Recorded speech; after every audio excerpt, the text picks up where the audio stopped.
Hello everybody and welcome. In this video I am going to show you how to tag Google Photos.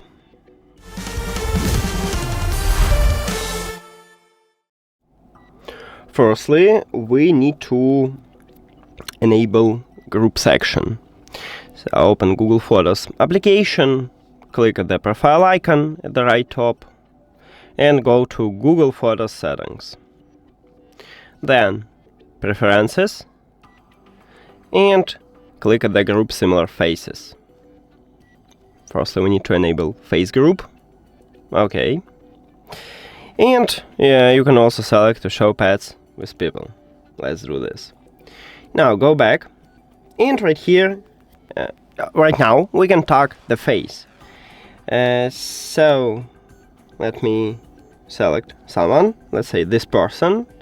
Scroll down and now, as you can see, we have the face. So Google Photos understand that we have a lot of people who look like this.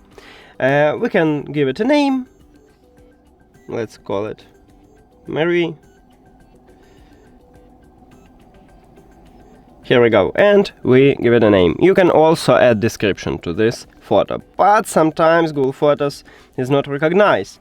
For example, right here I have these two guys. Oh, not edit. Cancel. So, as you can see, we have no options to add them. Maybe you need to add more photos with these guys, and then we can also give it the name. And that's it. Thank you for watching this video. If you found it helpful, please consider subscribing to channel and leave a like on the video. See you later.